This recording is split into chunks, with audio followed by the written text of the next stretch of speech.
Porté disparu depuis le samedi 8 juillet 2023 dans le hameau du Haut-Vernay, le petit Émile, 2 ans, avait échappé à la vigilance de ses proches ce jour-là. Cette disparition est désormais traitée par les autorités comme une affaire criminelle. Happant depuis déjà 1 mois et demi la France entière, la disparition du petit Émile, 2 ans, mobilise toujours les autorités. Un tournant a d'ailleurs récemment eu lieu dans le cadre des investigations visant à déterminer ce qui est arrivé au jeune garçonnet.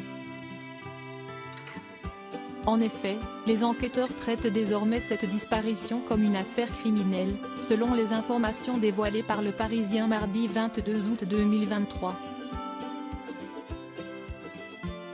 Nos confrères ont aussi fait de nouvelles révélations concernant la famille du petit Émile, qui reste muette depuis la disparition de l'enfant le samedi 8 juillet 2023 vers 17h30. Pour rappel, le garçonnet avait échappé à la vigilance de ses proches dans le hameau du Haut-Vernay ce jour-là. Siesti, le grand-père maternel de l'enfant qui a mené les premières battues de grande ampleur dans le hameau du Haut-Vernay, 2 jours après que son petit-fils se soit volatilisé sans laisser la moindre trace. Le patriarche d'une famille discrète de 10 enfants pensait retrouver rapidement Émile au départ. Il est peut-être juste là, sous une touffe d'herbe, avait-il indiqué, selon des propos rapportés par Le Parisien. Par conséquent, le chef de famille n'avait pas jugé utile de faire appel au cousin de la famille lorsqu'il a commencé à chercher le petit garçon durant la journée du dimanche 9 juillet 2023. Finalement, devant l'échec des premières recherches, le grand-père d'Émile a décidé d'appeler ses cousins en renfort dès le lendemain. Au total, pas moins de 600 bénévoles se sont réunis dans le hameau du Haut-Vernay pour tenter de retrouver le jeune garçonnet lors des battues organisées le lundi 10 juillet 2023.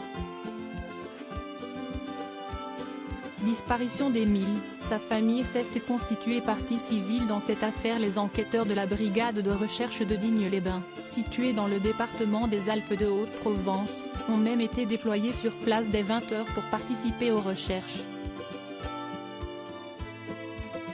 Malheureusement, le petit Émile reste toujours introuvable à l'heure actuelle.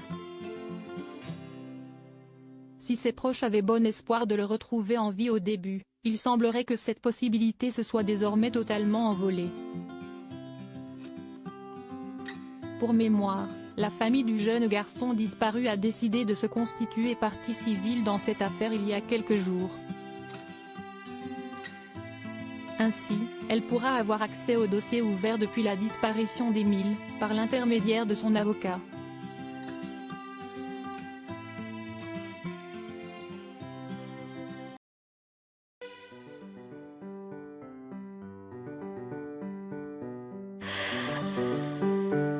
나